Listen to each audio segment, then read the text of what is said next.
Want to find out what your dating hangups are really telling you?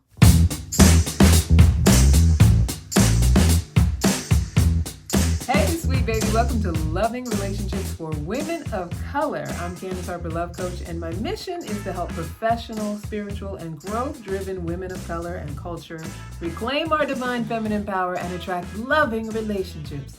A love life that loves you back. Whatever that means for you, my sister, you deserve it. We all deserve joyful, peaceful, abundant, fulfilling, and loving relationships. I have one, and I want you to have yours too. So come with me while we break cycles, move our trauma survival mechanisms out of the way, and truly understand ourselves and our worth. Share this show with your friends, write a review, don't keep it a secret. We all need good love. Also, make sure to subscribe wherever you are watching or listening. All right, it's time to get started. Hello, my sweet loves. Welcome back to the show, Loving Relationships for Women of Color. Today, we're going to be talking about how our hangups can help us. Our hangups, our dating hangups. We all have them on some level. We all walk around with our little, idiosyncrasies and our little preferences and all of that stuff. And often we say those things are going to just sabotage you. They just get in the way. And many times I say, if you listen to the show, I've talked about it many times, about how those particular things that we think we want in a partner are going to sabotage us. And here's the thing, they will if that's as far as we go. Like I always say, those superficial things, if that's as far as we go, I want them to make a certain amount of money. I want them to be a certain height. I want them to have a certain style of dress. So, all those external things. I always talk about how those things will sabotage you if you focus on only having those things. But I was thinking about it. I was like, how can we turn this around and think of it in a way that it can actually help us? Because when we know what we don't want, we know what we do want, as Abraham Hicks says. And so our hang-ups actually can be very helpful in identifying real alignment and identifying who might actually be for us. So, what's a hang up? For instance, like if I'm coming from poverty, and I'm reading my notes, by the way, if I'm coming from poverty, that might make me feel that a person's demonstrations of wealth would make them a good partner, right? Those things that I see that make them look wealthy. And people can demonstrate and show wealth who aren't even wealthy. So really, in essence, it doesn't mean very much. But I might think that a wealthy person is going to be the thing that I need in a partnership because I come from poverty and I know what poverty meant and what kind of problems I went through in poverty. Right? So another one is having experienced strict or cold parents. That might make us feel like, we want someone who's hard to please, not because we consciously want it, but because that is what our brain is comfortable with. That's what we're good at. We're good at dealing with hard to please. So I might look for someone who, doesn't really call or doesn't really interact with me unless I'm pushing. Someone that I have to remind that, I'd like to get together. I was just talking to a friend last night who's dating someone. I was talking to a male friend last night who is dating a woman who, after no contact for a little while or not hearing from him for a little while, reached out and was like, I'd like to spend some time. Now, when you hear that, you're like, well, what's wrong with that? Women should be able to do that. But see, there's a very important thing in the beginning, in those early dating stages. If we don't match energies, we end up taking over and going into control masculine energy, which I know I talk about this all the time. We have all of these sort of preconceived notions about masculine, feminine energy. I'm not talking about the rules of pretending to be girly. I'm talking about where our strength lies, which is in our feminine energy, our ability to flow, our ability to match energies in a positive way, our ability to choose what we do and don't want and stand for our boundaries without having to control another person, right? It's very masculine energy to try to control another person. It's very feminine energy to understand how when you're standing in your power, that other person will be inspired. And one way to do that is to match the energy that the person is giving you. If you're dating someone and they stop showing up, then let them. Because if they are for you, if they really want to be with you, what you will inspire in them is a need to be more proactive. Now, that means nothing if you're not the kind of woman who is looking for proactivity. If you're the kind of woman who's looking for chivalry and proactivity and leadership, and by leadership, I don't mean someone to be the boss of you. I mean someone who can pace a relationship and actually take it further. If that's what you want in your life, that's what I always wanted, and that's what most people that I talk to want, not judging anything else. But if that's what you want to be able to know how to be in your feminine energy and inspire rather than control. See how I do? I go off on these tangents and it becomes about a whole nother thing.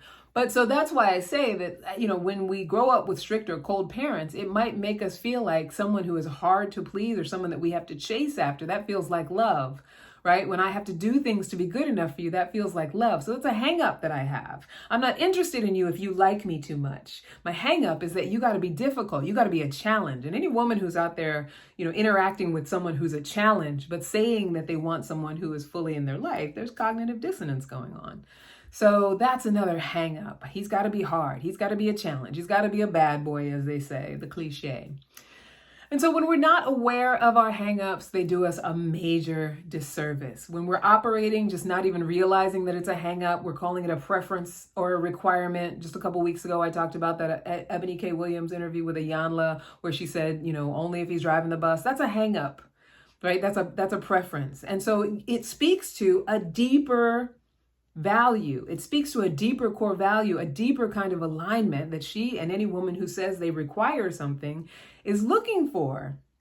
So what I wanted to talk about today is how to use your hangups to get into the deeper core value that you want to align with, because that's what you're going to know to stand for. And that's what's going to have you attracting that into your life, is by being a stand for whatever it is you want to experience. Not demanding that someone brings something that looks like what you think it is. That's a hang up. But being a stand for what is most important to you and attracting that just because you're already aligned with it. It's a very different approach. It's a much more feminine energy, flowing, powerful approach than trying to insist, if you don't come with this list, then you're not good enough for me. So let's go through it. Let's talk about the difference between a hang up and a core value, and how to go from a hang up to a core value so that you can find alignment rather than control someone else. So a hang up, here's an example. He must have blank, insert profession here. So he must have a certain kind of career, a certain profession. He must be a professional, he must be a doctor or a lawyer or whatever that may be, an engineer. That's a hang up.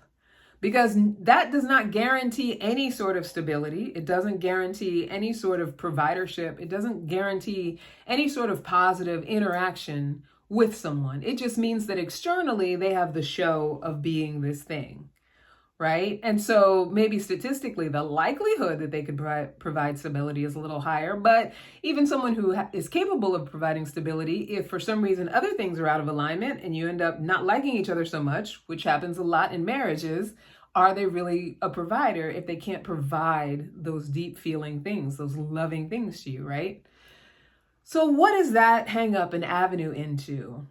Ambitious and driven.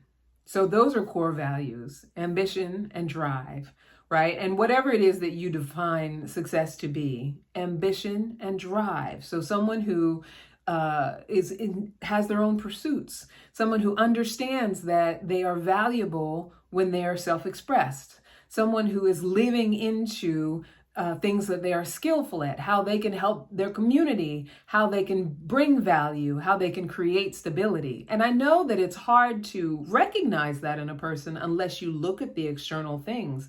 But what you want to be looking for is, and this is why it's important to spend time with the people that you meet and date rather than immediately look at external things and then cut them off.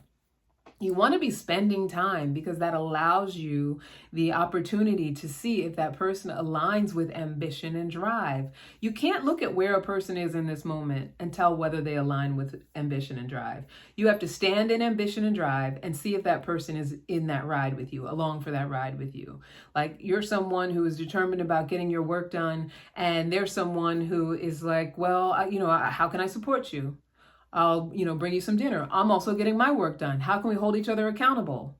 That's someone who aligns with that, right? Someone who doesn't align with it is going to be like, oh, are you doing that again? Oh, well, I wanted to hang out. You don't want to hang out? Okay, well, I'm going to go be with somebody else, or I'm going to, go scratch my balls or play my video games or whatever. Like, you have to let those things sort of unfold. You get to know a person in that way. Are they down for those things that are important to you? And in a conversation, oftentimes you talk to someone and you say, how ambitious and driven are you? Sometimes they'll honestly tell you that I am or I'm not. Now, if they say they are, then you give them a chance to prove it. You give them a chance to slowly get to know you, even if it's just a couple of dates, and find out what ambitious and driven means to them. Right? It's all relating. It's all a practice. It's that willingness to get to know people, let things unfold, not be so quick to attach and decide that someone has to be your person or need to have to do that, so that you can actually get to know someone and see if your lives would be able to mesh together. So another hang up, he must be more successful than me. So a lot of times women who are ambitious and driven and have accomplished a lot and, have a lot going on in their lives, they feel like, well, if he's not more ambitious than I am, or if he's not more successful, I should say, than I am, if he doesn't have more than I do, then I'm going to be pulling him along. And that's a hang up. That's an assumption, because that's not always the case.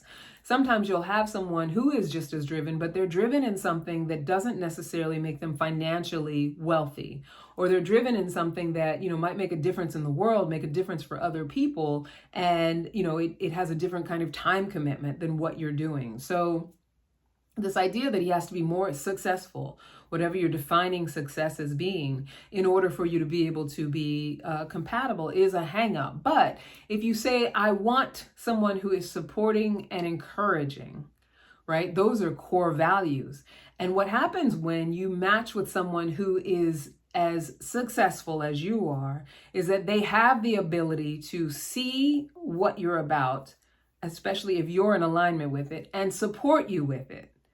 Right? Like I was saying, whether it means that they're supporting you and making sure that you partner on, everybody's eating when they need to be eating and taking good care of themselves so they can be as productive as they want to. That's one way that they can support you. Or if they're just supporting, by being your cheerleader, whatever it is, like, you need a little help. Oh, I know somebody who can help you with that thing. You're not necessarily looking for those things, but those, as you unfold in a relationship or in a getting to know a person, you get to see, do they really align with me having goals and aspirations? It's vital that they're on board with that. They don't have to have given up what they're doing in order to support what I'm doing. But I think what most of us want is someone who's going to be like, yes, baby, you can do that thing. Or I'm so proud of you that you do what you do, that you achieve what you achieve. I'm not threatened by the fact that you achieve what you achieve. And we assume that because he's more successful, that he would be able to do those things, more successful financially, more successful on paper, but that's not necessarily the case. So we got to stop. That's the hang up. We got to stop looking for those external mile markers. We got to look for actual alignment with it, the actual behaviors that align with the core values. And we can only see that if we understand the core value. When you understand that it's about wanting someone who is supportive and encouraging, not wanting someone who is more successful than me. Supportive and encouraging can come from a lot of different directions, and it can come in a lot of different ways. And you open yourself up to all the possibilities for how you can experience that with a person when you're not demanding that they have certain mile markers. Another hang up that we often have is that he must listen to me. And whatever we think listening might be, right? He must do what I tell him to do. He must understand when I say things. He must be able to be open without problem solving, whatever that might be. That's a hang up. Like, I've experienced before someone who didn't listen, and now I have to have someone who listens, who can listen. Nothing wrong with wanting someone who can listen, but the core value there is good communication skills. Communication skills are a core value. That's important to me when I say I want to be heard. Good communication skills, which means it's a reciprocal thing. And when I understand that, I can't be listened to unless I know how to listen. I can't be heard unless I know how to hear. I have to know how to seek first to understand, then to be understood. I have to know how to get in the mix of good communication skills in order to experience good communication skills. And those things are essential for healthy and thriving relationships, right? It's absolutely okay to want those things. We just want to recognize what we're focusing on and what it is that we truly need. Because any narcissist, any love bomber can sit and pretend that they're listening to you. Anybody who wants to get you into a situation can give you the actions of listening to you. It's not until we actually engage in relay with someone while we're practicing good communication skills. That means, when we have something on our mind, we ask questions, we talk about things openly, we're authentic. And anybody who's like trying to get you to settle for the okie doke, they don't have a whole lot of patience for that sort of thing. When you know who you are around communication and you are offering what it is that you want around communication, you're going to know very quickly whether you're dealing with someone who is on your level as far as good communication skills are. And so you want to be relaying with them. You want to be open to seeing how they align with it rather than looking for the mile markers of, oh, well, he sat very quietly and he repeated back to me what I said and then he showed up with flowers. And that's how we end up in situations where we could easily get fooled, love bombed. We end up with a narcissist who, after he gets tired of doing those things and has us sucked in or pregnant or married or, has done whatever, he's gotten it to a point where it's fed his ego, then he stops doing those things. And we wonder, well, what happened? He was so loving and he listened to me in the beginning and now he doesn't, because we were looking for the wrong things using our hang-ups, not our core values. So the core value is good communication skills. And when I'm standing in good communication skills, then that's what I attract in other people. And I repel those who don't have good communication skills. We got to stop being so afraid to repel people, because every rejection is a favor. I know that's cliche, but you can't be afraid to repel somebody. If they don't want you, let them go. If they can't get with what you're about, and you know that what you're about is your core value and is true to you, it's okay. Let them go ahead and be with somebody who aligns with whatever they're about, so that you can still be open for that person who gets it, who understands and will relay with you and live in it with you. Another hang up, he must not accept submission. We get so tight with that word submission because we're automatically thinking 50s housewife, or that we have to be the underling, or that it's about them telling us what to do. We're under somebody's thumb. And what's at the core of that, at the heart of that, is a respect for our independence. So I know that for some men out there, that word independence, it makes the hackles go up, and it's like, oh no, she's too independent. She want to be on her own, blah, blah, blah, blah, blah. There's a difference between independence, interdependence, codependence. And so you do want someone who's independent on a level, right? So that you can become interdependent with each other. Someone who is working for their own good so they can overflow onto you. And you want two people that are doing that in a healthy relationship, right? So you want someone who has a respect for your independence.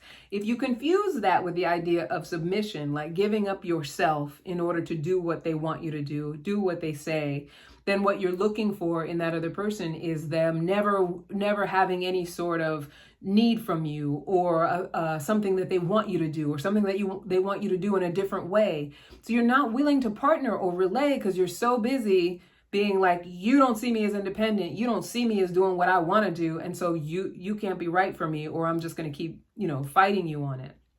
And so when I look at it, like, respect for independence is what I'm looking for. Just a respect for the fact that I do sometimes have to have my own time. I do want to be able to pursue my own things. And I want you to be able to do those things too. I want to be able to pursue my own career, my interests, my social life. Someone who supports me in doing those things because they also have those things going for them. When I'm aligning with that core value, a respect for my independence, if I just do what I say I'm going to do around that, somebody who's good for me is going to be like, go ahead, baby, enjoy that time with your girlfriends. I'm going to go, hang out with my guy friends or my business partners or whatever. You go be with your business partners, your girlfriends, your whoever it is, your family, and, we'll come back together and meet in the middle. Someone who can ride with that because they align with that. But unless you're aligning with that, there's nothing for them to ride with. It's just either I'm the boss or I'm just going with the flow. You have a man in his feminine energy and doesn't know what he's doing. Nothing wrong with any of it. But if you are a woman who wants somebody who really understands how to respect your independence, and it's not just an expectation of submission in the negative connotation, then you want to be the kind of woman who has a respect for your own independence without using it as a weapon. Right? I'm independent. You got to, do this. You got to do that. I'm in charge of everything. I say what goes. That's not how partnerships work. When you're on your own and you're independent, great. You do get to say what goes. You do get to have it your own way. But when you get in a relationship, you become interdependent. You can't be interdependent unless you have healthy independence. Oh, child, we just go deeper and deeper with all this stuff. So the next hang up, he must be Black, right? I'm speaking to women of color. He must be Black or a knowledgeable ally, right? Even a knowledgeable ally, there's a little bit around that. So that's a hang up. Now, there's nothing wrong with being comfortable and loving your culture, loving where you came from, loving your family, wanting someone who assimilates into your family. There's nothing wrong with wanting that experience, because I've dated people of different races, nationalities, and I have to say my favorite part of my partnership now is the experience of just common ground as far as being people of color with families that are diverse but loving and accepting and being able to come together, and there's no weirdness or fetishism or anything like that doesn't ever come up into the picture. Whereas when I've dated people of different races, that might have been something that came up that just didn't feel quite right. So I can understand where the hang up comes from, right? And there's nothing wrong with wanting to be able to have that comfort in being with someone of your own culture. I don't have anything against that. But one thing you want to be very aware of is that it's not about what color they are. It's about their cultural awareness, their sensitivity, their understanding, their willingness to understand who you are, right? So you could date someone of your same culture, of your same color even, and still have a very negative experience with how they assimilate into your family or how they view how you live into your culture.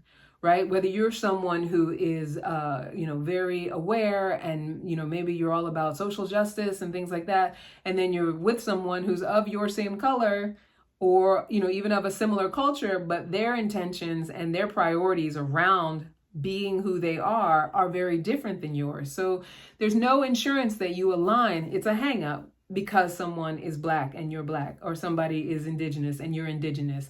That's not an insurance that you align. But that understanding that the core value is cultural awareness and sensitivity. Cultural awareness is, just being willing to learn your culture, learn who you are while you are willing to learn theirs. That willingness to be open and explorative about it, not making assumptions, not fetishizing. If that's what you're saying that you want to experience, that's what you want to stand in, because you could meet that in any color of person.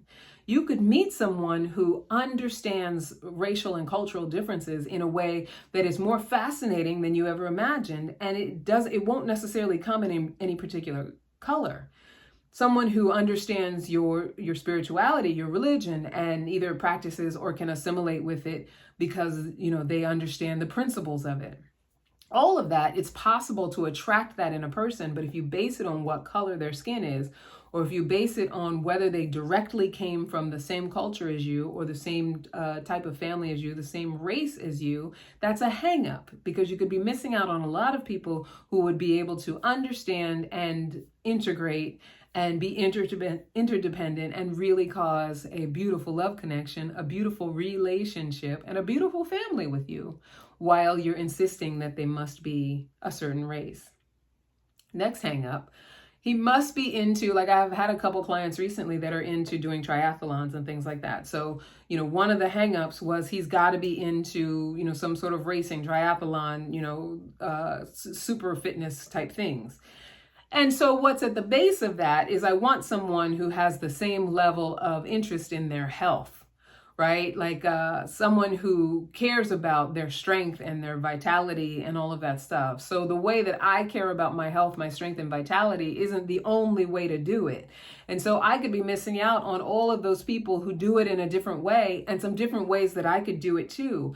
What we often forget is that compatibility is not just about finding sameness.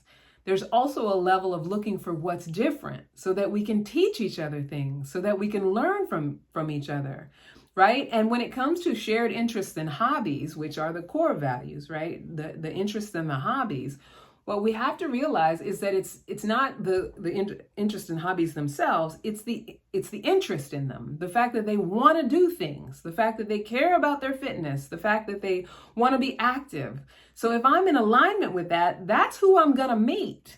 That's who I'm going to meet and attract, are people that are in activity, people who are not in activity, but in activity, like they're actually doing things, they're getting out there, they're getting physical and all of that good stuff. I'm going to meet those people because I'm highly engaged in them. But if I have an expectation that they only like to do the things that I like to do, or that they have to do it in the way that I do it, I'm cutting off possibility for meeting someone who could bring some new level into my life as far as the core value of fitness is concerned, as far as the core value of having interests and exciting things to do is concerned. So you just want to recognize that's a hang up. And if I use that hang up as a litmus for whether somebody is compatible with me or not, I could be cutting off a lot of possibility for new experiences that I could be having around fitness and hobbies and interests. Another hang up. He must be able to deal with, okay, insert whatever behavior that you don't want to give up here. So whatever is something that you just know you don't want to give up, right? He must be able to deal with, the fact that I'm saucy and I get wild with my anger and I yell and scream, the fact that I smoke cigarettes and maybe drink too much. He must be able to deal with those things about me that I know can be difficult things and I refuse to give them up. Hang-ups, right? It's a hang-up. It's like, what's more important to you? That thing that you're not willing to give up, which if it's more important to you than connecting with another person, it's probably an addiction. So that thing that you don't want to give up, or actually experiencing love and connection, because love and connection is why we're here. We all want to experience it, even those of us who pretend like we don't. That's how we're wired as humans. We're wired to love and connect with each other, and we're also wired to fuck it up.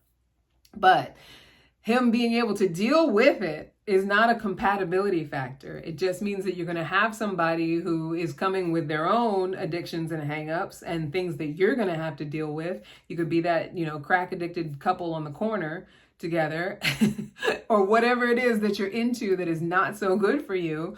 So you're either going to be inviting that in, or you're just going to be cutting off anybody who isn't on board with this behavior that you have. Right? And is this behavior that you have worth it? Like if you're a hoarder and you have too much crap in your house, he must be able to deal with all the crap in my house. Like, so what you're inviting in is a codependent, addictive relationship. Somebody who either it comes with all their own crap or has something else that's crappy, so it makes it okay that you have this thing about you. So that's a hang up. And that's the kind of thing that you really want to be flat with yourself, is what's more important to me? Meeting someone who I can connect with. And, being with someone who is going to see these things in me and be able to either forgive or support me in changing those things, or being with someone who's going to be like, yes, I'm on board. I'm on board with however many drugs you want to do. I'm on board with whatever behaviors that are unworkable in your life that you're not willing to give up. Right? And what's at the core of that, what's at the base of that, is the need for emotional intelligence. Like that's the core value that you're trying to align with when you think that they have to deal with your behaviors. You want emotional intelligence. You don't want somebody who's going to come in and they've been working on themselves and they have to endure whatever it is that you don't want to work on. You're not going to get that anyway. What you're going to get is somebody, like I said, who's going to align with what you're actually doing. But what's at the core of wanting someone who has that kind of strength, who can look at you and be forgiving about those things that you're working on or those things that you see as unworkable, is someone who has emotional intelligence, someone who won't necessarily judge you because you're working through something.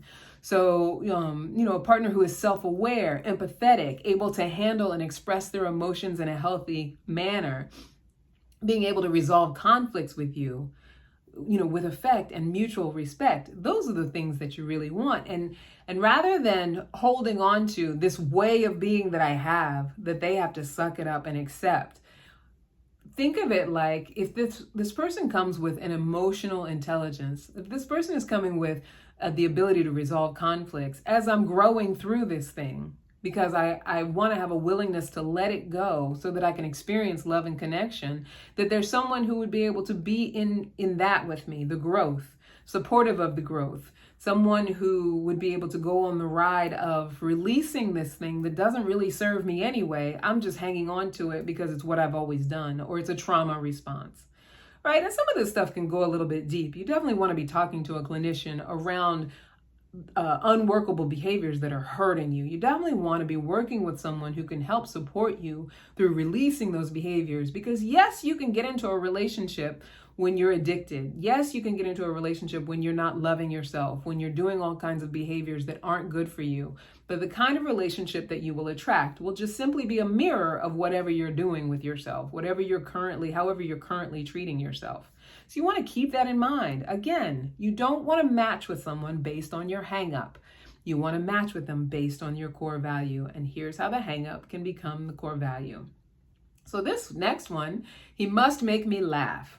That's a hang up, right? I know. So a lot of women are like, oh, if he's funny, that's great. If he can make me laugh, tells great jokes, whatever.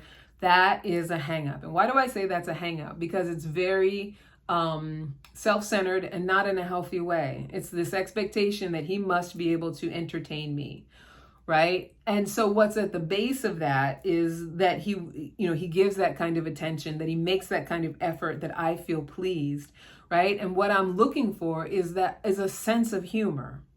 That's the core value, is a sense of humor. Doesn't take himself too seriously, adds joy and fun to the relationship, shares love for laughter, and doesn't take themselves too seriously, like I said.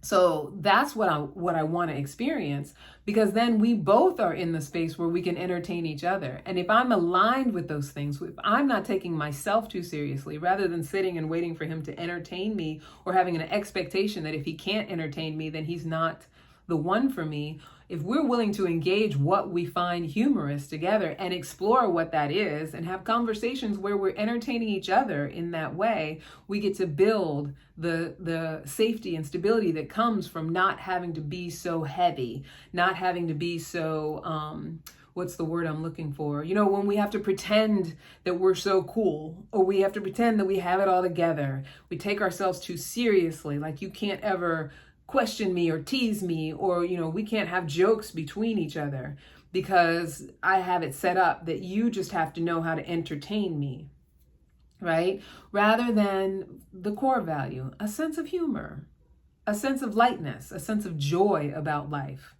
And that's one thing that can be difficult to find if you don't already have a sense of joy about life. So if I want someone who makes me laugh, I got to be coming as a sense of joy. I have to already have that within me. I have to already have mirth. I love that word, mirth. I have to have mirth within me in order to be made to laugh.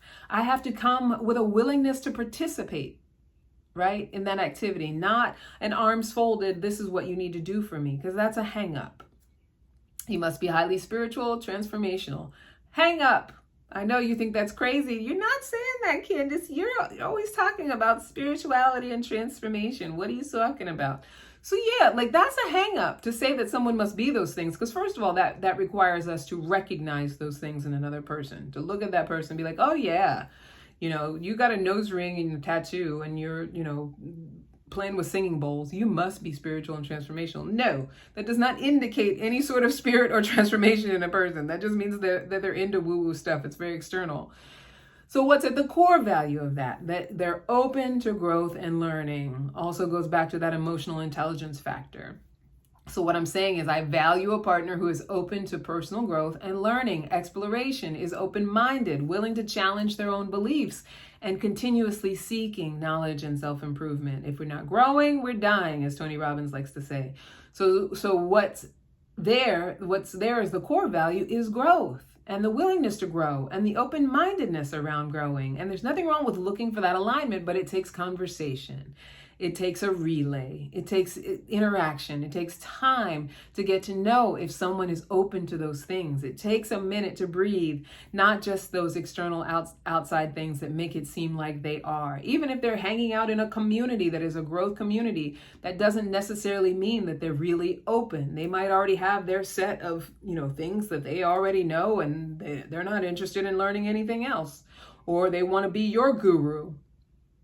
And that happens in relationships. People try to be each other's gurus, and that usually doesn't work, because if one person is putting their dogma on another person and insisting they walk a certain path, as you must walk the journey that I walk, that usually doesn't work for a healthy relationship unless you have two people who are really interdependent around walking their spiritual journey together. So you want to be aligned with the core value of being open to growth and learning if you want someone who's highly spiritual and transformational, and you want to be in your own walk, committed to it, committed to it, and not looking for it in other people. Because as soon as we start judging other people where they're at, we take ourselves right out of all of that growth and transformation and spiritual stuff. As soon as we start determining, where a person's at with their growth and saying, where they should be, and making those judgments, we're completely taking ourselves out of our own growth, our own open-mindedness, our own spirituality. And the last one, which definitely is married to this one, he must be Christian. He must be Jewish. He must be, whatever. And I get that some people are very steeped in their traditional values, the traditional values that they grew up with and what they're conditioned to believe in and what they want to experience. And I'm not knocking that, because if that is very important to you, if you feel like you only want to be with someone who celebrates Christmas the way that your family did, Hanukkah, whatever, Kwanzaa, like if that's what you feel like is very, very important to you, understand that you're prioritizing those traditions and those cultural activities, prioritizing that over how you can really connect with and grow with a person around spirituality and religion and all of those things, right? There's nothing wrong with being committed to your religion, understanding that your religion and God are very separate things. And so depending on whatever you believe in, however you practice your relationship with God, if you open yourself up to the possibility that it's about shared values and understanding of a higher power that is shared, and that you are practicing integrity and values that really aren't religion based, you deprioritize the traditions and the steps that we go through, the requirements, the sacraments, all of those things. You deprioritize them and put them underneath actual real loving connection with someone, and being able to find spiritual commonality and actually experience spiritual awakening with someone who just understands their place in the world, understands, what it means to be compassionate, what it means to be connected to God, source, the universe, how they can show their value in the world. There's so much possibility out there for how that can be expressed. And so it's a hang up to need for someone to do it in the way you do it. It's a hang up to, and I'm trying to be very careful with this, because I know a lot of people will be like, I'm a Christian and I gotta have a Christian and all of that. And I get that. Like, I was raised in the Baptist church. I get that mentality. I get that we're often raised to be committed to the traditions. We're often raised to be committed to the ceremonies, committed to the ways of doing things, the colors that we wear, the sacraments, all of the rituals. We're raised to be committed to those things. However, those things are hang-ups. Those aren't things that in any way indicate that someone will be good for you, connective with you, and have you grow and just luxuriate in love with them the way that we're meant to as human beings. Those things won't secure that for you. And I know the Bible says something about being unequally yoked. And the way that I interpret that is that, it comes down to your core values, right? What is valuable at your core? If it's family, if it's, like we were talking about earlier, ambition and drive, if it's exploration, education, transformation, all of those things come in many different flavors, many different colors, many different coats, many different rituals. And so it's that openness to be able to say, I want somebody who just understands the importance of that there's a higher power, more powerful than we are, or the importance of, how I view love, God, source, universe, Allah, whatever, on and on. So I say all of that to say, espouse to the core value, right? Stand in the core value of your spirituality, and just know that prioritizing the traditions and the way that it's supposed to look might not necessarily get you a good connection, or even get you someone who's that great to raise a family with. You might want to be raising a family in the way that, the traditions that you were brought up. And there's nothing wrong with wanting to experience that. It's just, maybe it's not the highest thing you want to have on the priority list. Because a lot of times we can have a much better experience when someone introduces something new. And those are the kind of new things that you want to be introduced, like, educations on things, cultural things, religious things. That new stuff is the stuff of life, because we get to understand how other people function and operate and live. I'm not saying you got to do these things to be happy. Just don't think that not doing these things is going to be your ticket to happiness and compatibility, because Christians, Jewish people, Muslim people get divorced every day, or they split and part ways every day, and that religion, those religious traditions weren't able to hold them together. And for the couples that those religious traditions are able to hold them together, there's definitely no insurance that they are happy. And I would hazard a guess that there's more that are unhappy if they're together based on those traditions rather than happy. And that's my piece on that. That's all I got to say about that. And then that's it. I mean, that's all the hangups that I came up with. If you come up with some more and you're on YouTube, you can comment down below and share with me what you think about it, what hangups you'd like to alchemize into core values. I can help you with that. And, if you're listening to the podcast, you can email me, Candace at CandaceHarperLoveCoach.com, and I can help you with alchemizing a hang-up into a core value. That's it, my sweetheart. So on Monday, May 22nd, 2023, I'm doing a soft launch of my new digital course, A Love Life That Loves You Back. And this one's focusing on when you have a challenging relationship with your mother. When you have a challenging relationship with your mother and you want to ease and heal the impact that it's had on your love life. Now, go back and listen to last week's podcast, because I talk fully about how that happens and what that all means, and what needs to be healed, what steps need to be taken.